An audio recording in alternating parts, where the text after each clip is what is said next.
आहान के होठों पर अब एक हल्की सी स्माइल आ गई। उसके आंखों की गहराई में देखते हुए शनाया ने कहा, वैसे आहान, कुछ दिनों से मेरे दिमाग में एक बात चल रही है। मेरी दादी कहती थी कि पत्नी ने अपने पति को नाम से नहीं बुलाना चाहिए, तो क्यों ना मैं तुम्हें प्यार से कुछ बुलाऊं? शनाया की बात सुनकर आहान स्माइल करने लगा। क्यों नहीं शनाया, आप मुझे क्या कहकर बुलाना चाहती हैं? क्यों ना मैं तुम्हें अब से हबी कहकर बुलाऊं?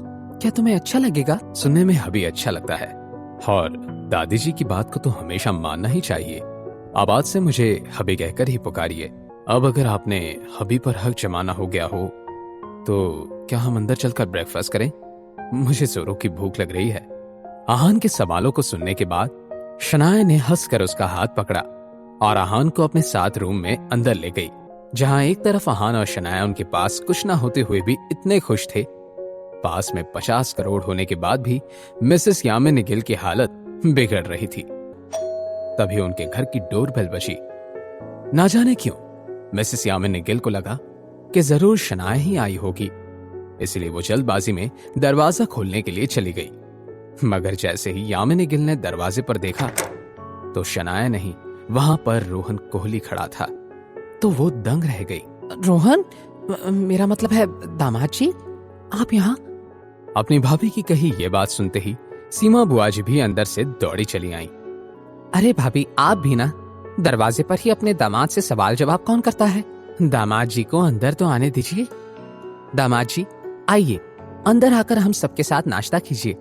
मैं यहाँ नाश्ता करने नहीं आया हूँ, मेरा एक जरूरी काम है। मैं उसी वजह से सुबह सुबह यहाँ आया हूँ।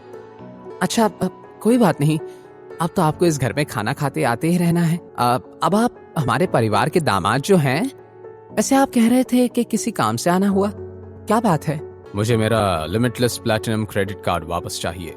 साफ साफ कहूँ तो मैं यहाँ अपने 50 करोड़ रुपए वापस लेने आया हूँ। क्या? मगर क्यों? क्या क्यों?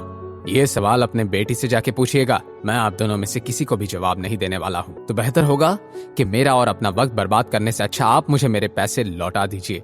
आप ऐसा कैसे कह सकते हैं? या फिर ये सब इस वजह से हो रहा है कि कल रात उस लाइव स्ट्रीमिंग में आपकी सच्चाई पूरी दुनिया के सामने आ गई? आप अपना नाम साफ करना चाहते हैं? लानत है, मुझे कभी नहीं लगा था कि आप इस हद तक पहुंच जाएंगे।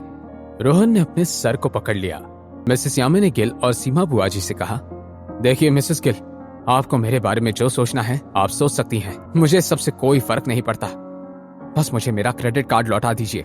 रोहन की तरह ही मिसेस यामिनी गिल भी हार चुकी थी। वो चुपचाप अपने कमरे में गई और अलमारी में रखा हुआ लिमिटलेस प्लैटिनम क्रेडिट कार्ड लेकर आई। उन्होंने जरा भी वक्त गवाए बिना वो क्रेडिट कार्ड रोहन कोहली को वापस कर दिया। लेकिन अब सीमा बुआ जी कर ही क्या सकती थी। उन्होंने बस घर के बाहर जा रहे रोहन कोहली को रोककर कहा, रोहन, आहान के साथ क्या हुआ? अब रोहन कोहली क्या जवाब देगा? क्या वो आहान की असलियत के बारे में मिसेस यामिनी गिल और सीमा बुआ जी को बता देगा? और आहान का रिश्ता अब कितना मजबूत होने वाला था?